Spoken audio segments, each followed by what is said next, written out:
Assalamualaikum warahmatullahi wabarakatuh. Sahabat peternak dimanapun berada, jumpa lagi dengan saya Dr. Hewan Syamsul Hilal Ramsah. Kali ini kita akan membahas soal bagaimana mengatasi penurunan produksi pada ayam petelur atau layer. Kita bagi menjadi beberapa bagian.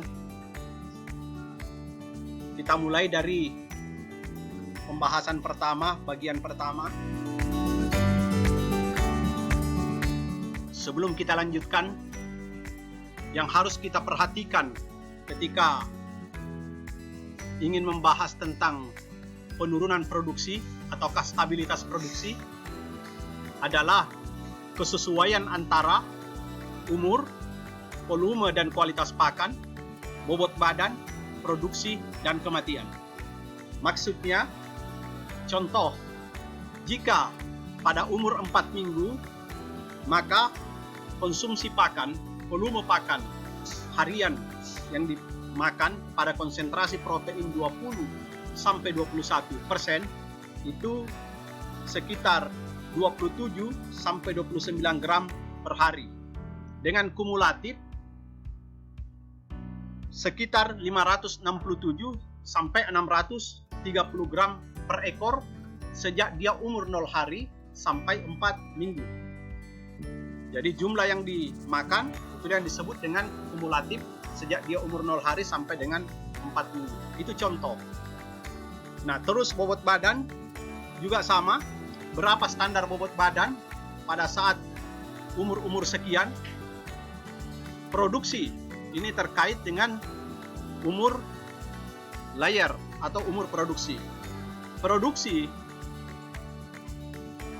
pada umur 18 sampai akhir. Yang target yang ingin kita capai, contoh adalah pada produksi 50% kita harus dapat pada umur 140 hari. Dan produksi 90% targetnya kita dapat pada umur 22 minggu. Kematian pada pemeliharaan ayam remaja sejak 0 hari sampai 17 minggu, maksimal kematian, target maksimal, jadi bisa tidak ada, hanya sekitar 2%. Jika melebihi 2% berarti ada yang salah dalam pemeliharaan ayam remaja. Kemudian, pada pemeliharaan layer, mulai dari 18 minggu sampai akhir, ataukah 18 minggu sampai 100 minggu, itu maksimal angka kematian sebanyak 8%. Nah, bagaimana penyebab? Apa yang menyebabkan terjadinya rawan drop produksi atau penurunan produksi dan sakit? Ada beberapa hal yang saya jumpai di lapangan yang menjadi penyebab, dan itu saya simpulkan menjadi beberapa poin. Pertama adalah bobot badan saat umur produksi turun di bawah standar. Jadi contoh, jika dia pada umur 33 minggu ke atas, mestinya bobot badan itu berkisar 1,9 sampai 2 kilo, tapi turun menjadi bobot 1,6 kilo, maka pada saat yang sama akan terkoreksi produksi menjadi turun. Penurunan produksi menjadi tajam. Kemudian yang kedua, kepadatan otot kurang. Kepadatan otot kurang. Kenapa ini penting? Kepadatan otot karena jika ayam berproduksi terutama menjelang puncak atau pada saat kita memaksimalkan produksi ayam, tapi kepadatan ototnya kurang, maka kita akan menjumpai angka kematian yang tinggi mengikuti produksi yang tinggi. Meskipun pada saat itu tidak ada infeksi bakteri ataupun infeksi virus. Ini terkait dengan kekuatan fisik, pembentukan fisik ayam.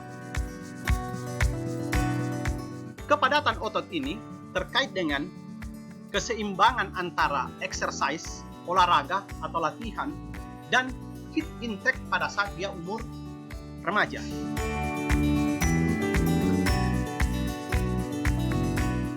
exercise itu akan menyebabkan kontraksi otot meningkat sehingga penyerapan glukosa, pembongkaran glikogen menjadi glukosa dari hati, pembongkaran lemak dari sel adiposa itu kemudian nanti diserap masuk dalam otot, otot berkontraksi, ada proses metabolisme di dalam, kontraksi otot dibantu oleh kalsium untuk meningkatkan massa otot menjadi padat. Yang ketiga, ketidakseimbangan komposisi ransum pakan. Dalam hal ini, komposisi karbohidrat, protein, dan lemak.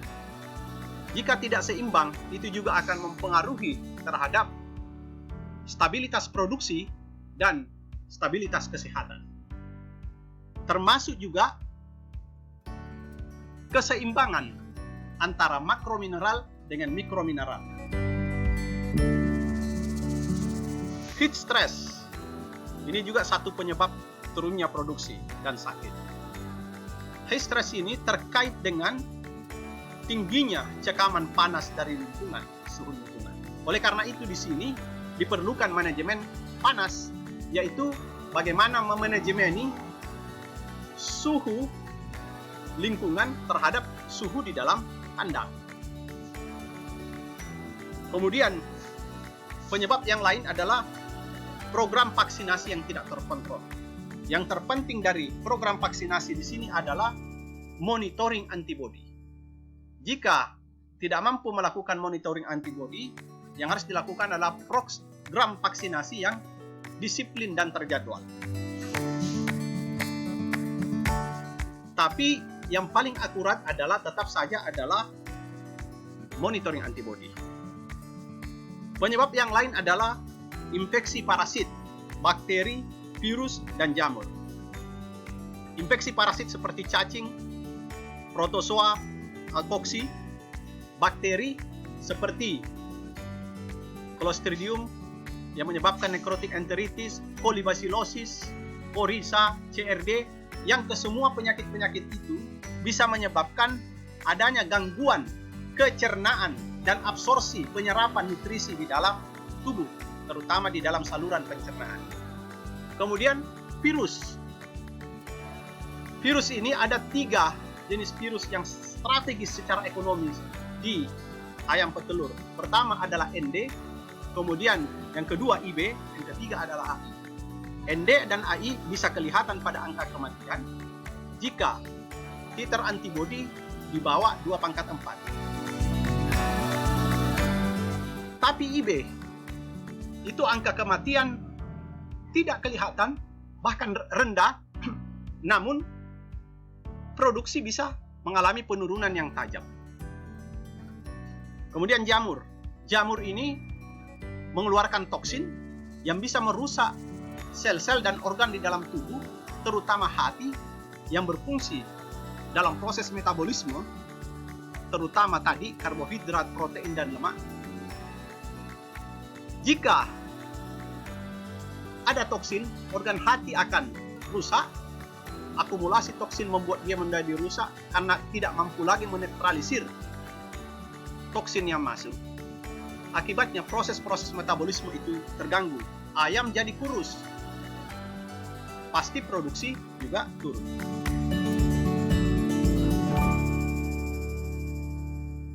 Dari sekian penyebab tadi, kita bagi dalam beberapa bagian. Kita bahas dulu pada bagian bobot badan dan kepadatan otot. Bobot badan dan kepadatan otot ini dipengaruhi pada saat pemeliharaan ayam remaja, dan kemudian yang kedua adalah pada saat pre-layer dan masa layer itu sendiri. Pertama, pemeliharaan ayam remaja, yang termasuk di dalamnya adalah starter, grower, dan developer. Di sini ada brooding, suhu dalam kandang, sirkulasi udara, kepadatan ayam, tempat pakan dan minum, feed intake, kualitas nutrisi, kesehatan, terutama pencernaan dan pernafasan, dan exercise menentukan kepadatan otot. Kita bahas soal brooding. Brooding ini terkait dengan pertama, persiapan ayam masuk brooding. Persiapan itu yaitu pembuatan brooding itu sendiri, peralatannya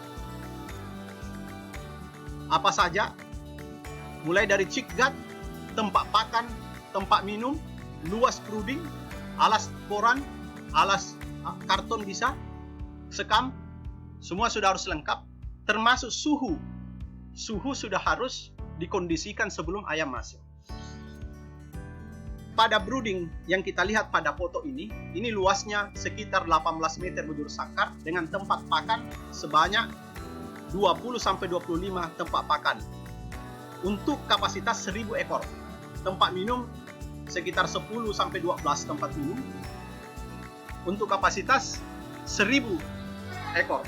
Jadi kepadatannya 55 ekor per meter bujur sangkar dengan 50 ekor per satu tempat pakan. Bagaimana ketika ayam datang? Ketika ayam datang, maka semua sudah lengkap. Pertama, pakannya sudah terisi semua di tempat pakan, minumnya terisi semua. Diharapkan minumnya pada saat itu air hangat. Sehingga dalam jangka 4 jam, tembolok sudah terisi dengan air minum dan pakan. Dan nanti di 6 jam, 75% pakan itu sudah masuk. Di 12 jam, 85% pakan sudah mengisi tembolok. Dan 100% pakan sudah masuk sesuai dengan targetnya, sudah masuk 100% pada 24 jam. Brooding ini bertujuan untuk apa? Brooding itu fungsinya sebagai pengganti induk. Pengganti induk. Untuk melindungi suhu, melindungi ayam dari suhu lingkungan yang ekstrim. Baik itu panas yang ekstrim maupun dingin yang ekstrim. Kemudian yang kedua adalah berfungsi menunjang dalam proses perbanyakan sel dan perbesaran sel. Terutama di 2 minggu pertama.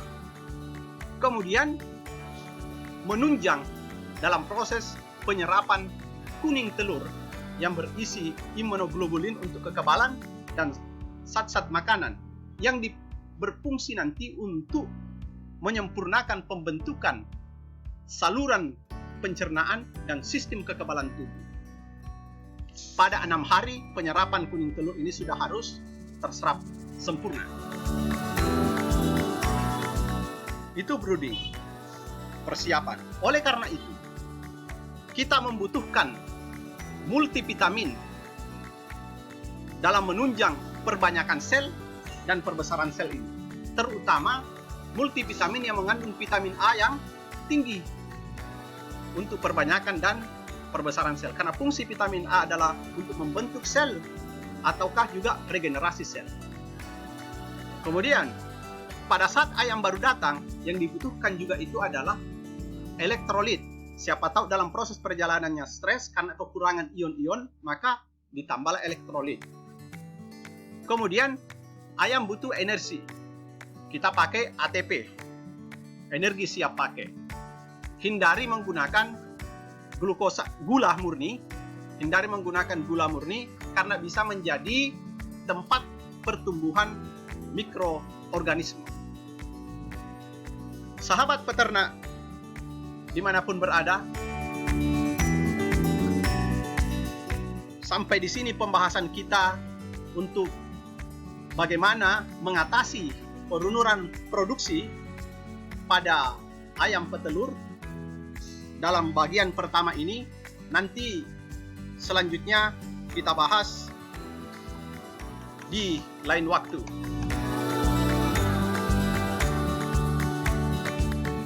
Untuk mengikuti channel saya, jangan lupa like, share, dan subscribe.